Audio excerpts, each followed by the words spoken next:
Welcome to Pick Up and Deliver, the podcast where I pick up my audio recorder as I step off the train and deliver an episode to you while I walk home. I'm Brendan Riley.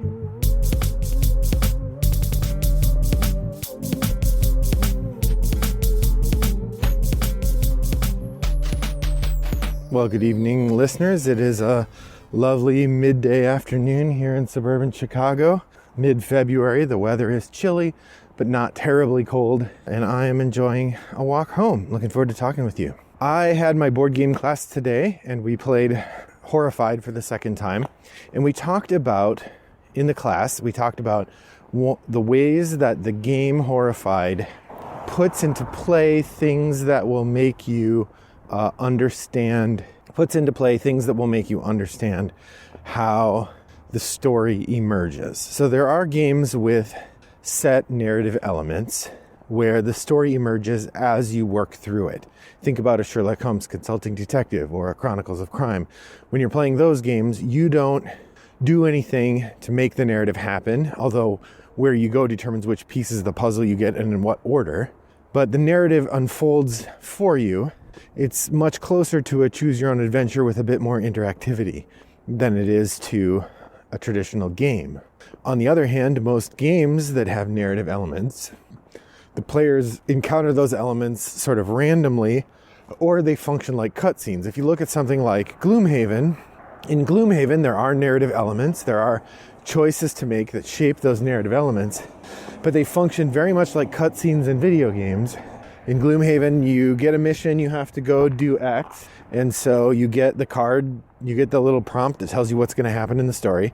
Then you play out the adventure, you maybe draw some treasure cards, you kill some monsters, you gain some stuff, and then at the end of the adventure, you get another story beat, or sometimes there's a story beat in between. When you open a door, something happens and the narrative moves forward a little.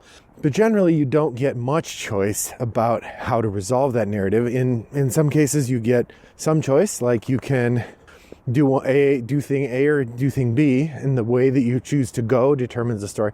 But it's all still part of a branching narrative story tree, which is pretty traditional for narrative-driven games to do that. Even my beloved Arkham Horror, the card game, the narrative is all locked in on the cards. I mean, you get some emergent narrative in the card play that happens. I've often talked about the amusement we had in our last campaign when I was playing Nathaniel Cho, a sort of an Asian American boxer who had the support of his family, and particularly his brother would show up and either give him a weapon or give him support and help him heal some damage.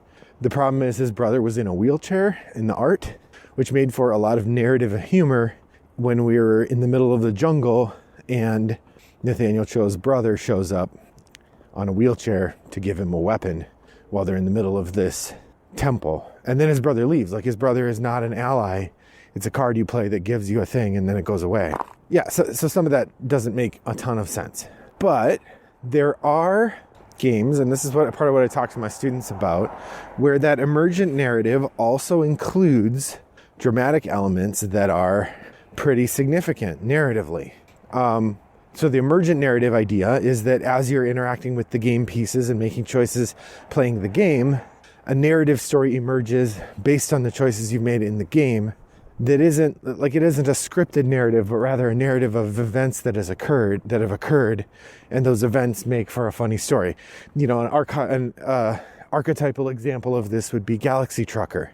You know, in Galaxy Trucker, a lot of the humor comes from you're building this junky spaceship that made out of spare parts that you're flying across the galaxy. Then you encounter a bunch of stuff along the way, and funny things happen. Pirates kidnap half your crew.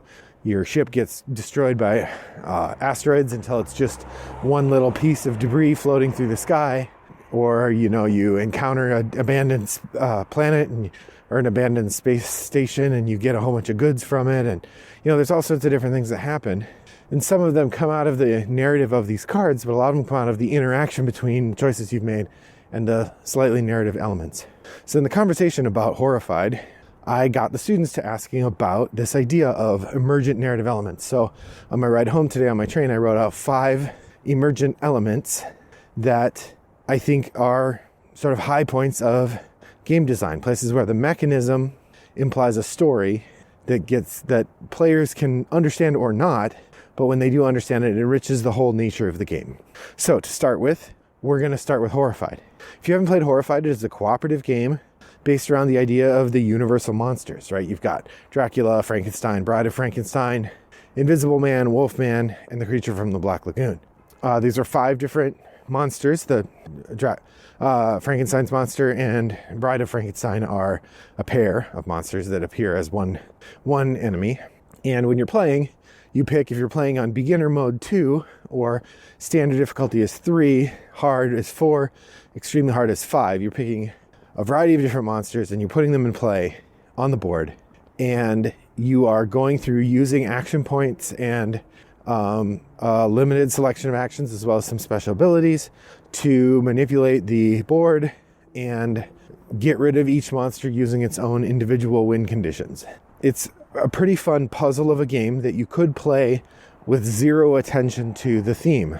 But the game works really hard to make you notice the theme.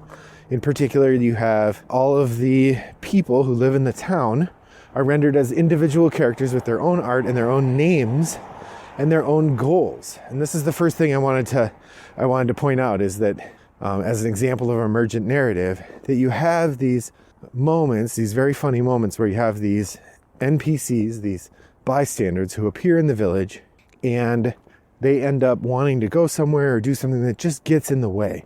And they sort of stumble into the way of the monster, and the monster kills them, and you get upset because not only narratively someone has died in the village, but also mechanically, once a certain number of people have died, you lose because the town is too horrified.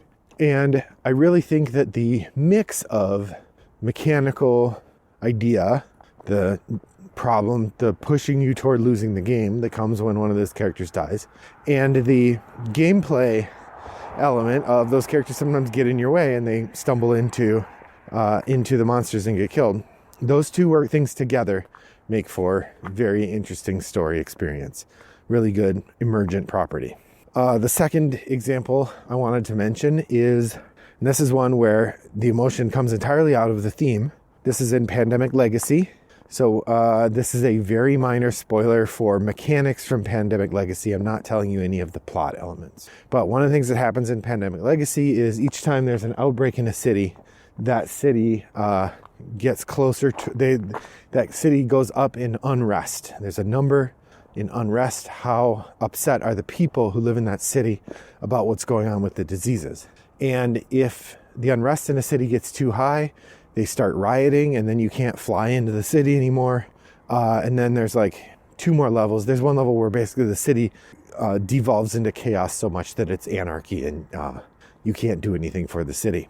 But the thing is, that city can still have more outbreaks, can still have more disease, and it becomes a real problem mechanically when you have a city that's gotten that out of control. Well, then the game introduces these roadblocks, and the roadblocks are simply a sticker that you put on the board, or I think it's a stick, or it's a token that you put on the board, which you can make permanent at the end of the game, that keeps disease cubes, but also players, from moving along one of the connection lines between 2 cities. So one of the things you can do if one of your cities gets too out of control is you could roadblock all 3 roads into the city, or 2 roads, or 4, however many there are. And then at the end of the game, when you have your development points to spend, you could pay to turn those roadblocks into stickers and permanently cut that city off from the rest of the world. And this is what I'm getting to with regard to emergent narrative. From the gameplay perspective, there's no effect of that except that you've contained that city now and it can't spread disease anymore. But from a narrative perspective, that's really dark. Like, you, as representatives of the World Health Organization and the Centers for Disease Control, have decided that that city is so out of control, they're beyond help, and you have cut them off. You have quarantined that city and left them to their own devices. It is incredibly dark and really sad if you have to do that. It's a sad feeling to have to contemplate that, but also to reflect on the idea that the rest of the world is more important than this one city. You know, the needs of the many outweigh the needs of the few, and you end up making that choice. It's really compelling narrative element that emerges out of mechanical gameplay. All right, on to the third one. Now, this might be, I think this is one that I have mentioned before on the podcast. It is perhaps one of my favorite ways that mechanism and narrative emerge, and this is in the game Anachrony. There are a couple elements in Anachrony that do this. I'm going to point to one minor one that everybody can do, and then one specific one that I think is really compelling. The minor one has to do with the barracks. So in Anachrony, whenever you use a worker, they come back tired. For the most part, there are some things where they won't, but generally they'll come back tired, which means that when you get that worker back, they go into the barracks and they have to rest until you take an action to wake them up. And there's two ways that you can take that action. If you take the wake them up action, then you spend water, which is a precious resource, hard to come by in an Anachrony, and you wake them up gently. You've given them time to rest. You've played some chimes, you've put out food and water for them, and you say, thank you for all the hard work you've done, workers. You've had some time to rest. Now it's time to come back and do more for the greater good. And they come back happy. Morale goes up, you get points. But you don't always have time for that. Sometimes you literally don't have a manager to do that action. You don't have a worker to do it. Sometimes you just can't spare the action itself, or you don't have the water. Any one of those conditions might be the reason that you choose not to do the gentle wake up. Instead, you do a harsh wake up. In that case, you get to use a non-main action. So there's these free actions, and then there's one main action per turn. If you do the free action, you still get your main action. When you do the free action, you wake everybody up. You don't spend the water, and they all come back into service. So like you've just rung the bell, you've tossed them all, you've gone and shouting at them, get out of bed, come to work, and their morale goes down one notch. And this is the part that I think is particularly brilliant. If you do that too many times, morale goes down too low. There gets to be a point where you can do that harsh wake up again, but when you do it, one of your workers dies. Like they are so exhausted, and you've woken them up again, and one of them collapses, and you just leave them to die. It's super dark, but very thematic. Like it really works well in the context of managing these workers, and managing their well-being means that you have to, if you don't take time to feed them and wake them up gently, eventually you're going to start losing them. So that's the main thing in Anachrony that I wanted to point to. The minor one, that's the minor one. Everybody can do that. The main one that I think is a really interesting implication has to do with one of the paths, or one of the leaders. I don't remember which one. I think it's Leader Samara from the Path of Harmony. I could be wrong about that. I probably am. Leader Samara, her free action she gets a special ability where at the end of each round, if all of the workers in the worker market have not been recruited, she can recruit one of them for free. So she is very good at getting people to come live in your colony. Okay, so that's something you can do. So if you're playing with that leader in that faction, you have an ongoing stream of workers beyond what you would get in other circumstances. So you have these extra workers that are coming in. And in one hand, that's just great. You get extra actions to be done. But on the other hand, there are some tiles, and I always try to get this tile for Path of Harmony when I'm doing it, where you can send a worker and kill them, and you get water from them. And right, like the narrative there is they have died in some way. And you're like the Fremen in Dune, you collect the water from their body so as to not waste it. So there is a super dark combination of cards there where you take the power, where you get to take a free worker every round, and you take the building where you can sacrifice a worker to get water. And then you just take that free worker that you didn't really need or want anyway and send him to the water. And now you have this story of like, Samara has this constant ad going in the capital. It says, come join the Path of Harmony. It's the path, the way to freedom and peace and nirvana. And then people come and they're tossed right into the renderer. It's super dark. But it really helps highlight that the core of these games is shockingly harsh. In all three factions, at the core of the faction is an extremely dark need for survival, tied to a philosophically lofty sounding goal and brutalist practices designed around exploitation of people. And the Path of Harmony sounds like the most nice, but they still have this rapacious nature that has to be fed. And so tossing somebody into the renderer is a particularly brutal but enjoyable from a narrative perspective development. All right, and the last one I want to talk about It comes from a game I've mentioned a couple times. This is Dead of Winter. Dead of Winter is a cooperative game in which you play a group of people hiding out in a Alaskan compound in the middle of the zombie apocalypse. And each game you get a number of characters that are your squad, and each character has a leadership value from 1 to 100. And the higher the leadership value, the better contributor they are to the compound.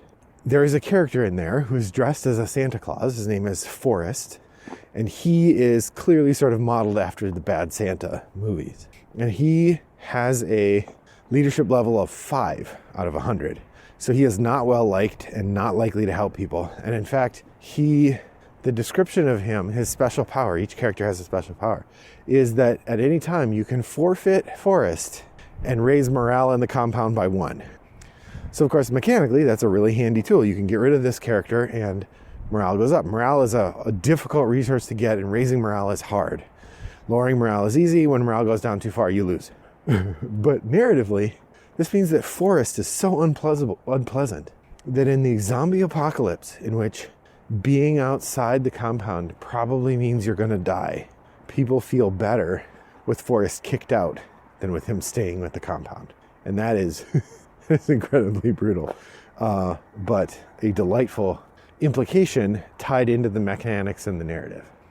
So, as I design games, I want to think about where can we set it up so that the mechanisms imply these readings and these understandings in ways that make the game's emergent narrative more interesting. Well, tell me the games I missed. Tell me the game you like. What emergent narrative property is suggested by game mechanics in your favorite game? Head over to Board Game Geek Guild 3269 and let me know in the comments there. I would love to hear from you.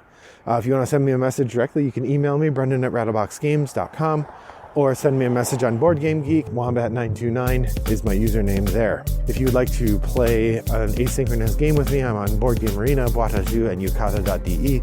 You can send me a message to Wombat929 on any of those platforms, and I'll be happy to join you for a game. Thanks for joining me on my walk today. I hope that your next walk is as pleasant as mine was.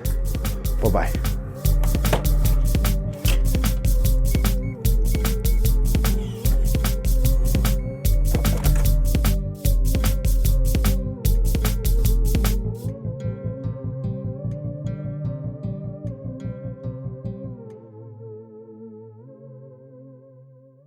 Significant narrative, emergent elements. How many times have I said elephants? Oh man. Emergent narrative, not elephant narrative, emergent narrative. Brought to you by Rattlebox Games.